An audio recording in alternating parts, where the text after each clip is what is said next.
सुशांत हा त्याच्या घरातील एकमेव कमावणारा व्यक्ती आहे। त्याची चांगली नोकरी होती, परंतु कंपनीमध्ये कर्मचारी कपातीच्या वेळी त्याची नोकरी गेली।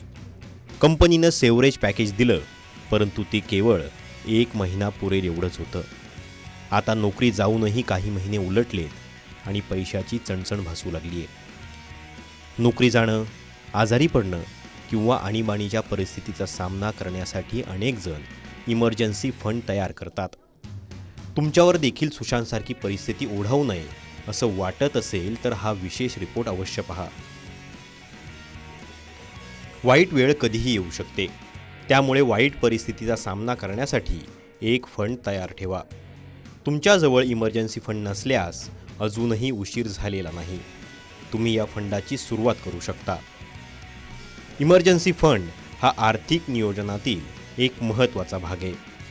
इमर्जन्सी फंडामुळे अडचणीच्या काळात तुमच्या आयुष्यावर कोणताही परिणाम होत नाही, तसंच कोणतंही कर्ज न घेता अडचणींचा सामना करता येतो। आता इमर्जन्सी फंड किती मोठा असावा ते पाहूयात। तुमचं उत्पन्न, जीवनशैली, तुमच्यावर अवलंबून असणाऱ्यांची संख्या, कर्ज इत्यादी बाबींवर इमर्जन्सी फंड किती असावा हे अवलंबून असतं।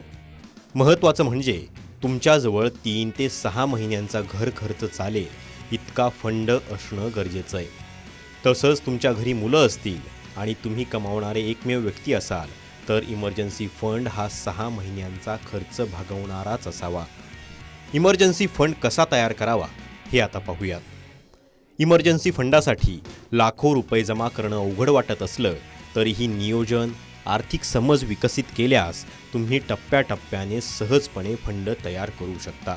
एक विशिष्ट रक्कम दर महिन्याला बाजूला काढून या फंडात जमा करावी।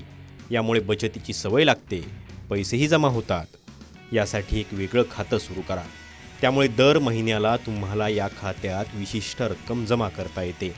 बिनकामांच्या खर्चावर नियंत्रण ठेवा।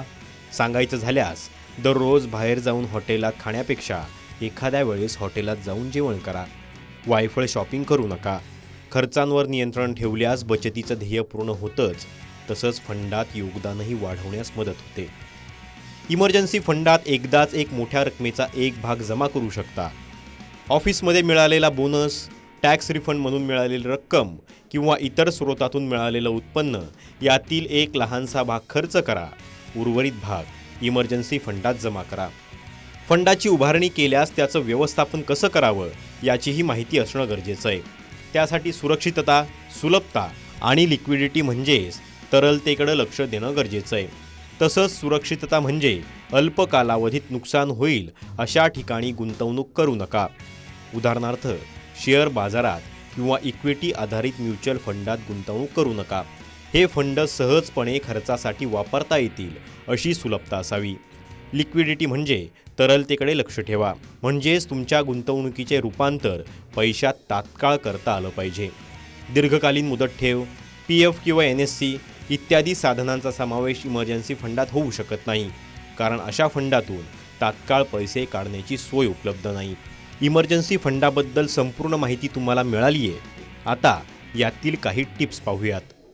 इमर्जन्सी फंडासाठी 15-15-70चं गुणोत्तर निश्चित करा, म्हणजेच 15% रोकड ठेवा, 15% बँक खात्यात आणि 70% रक्कम शॉर्ट टर्म डिपॉझिट किंवा लिक्विड म्युच्युअल फंडात ठेवा। याद्वारे तुम्ही इमर्जन्सी फंडाची निर्मिती करू शकता। तुम्ही 6 महिन्याची किंवा 1 वर्षाची आवर्त ठेव खातं म्हणजेच RD सुरू करू शकता। RD मध्ये दर महिन्याला तुमच्या बचत खात्यातून पैसे जमा होत राहतील।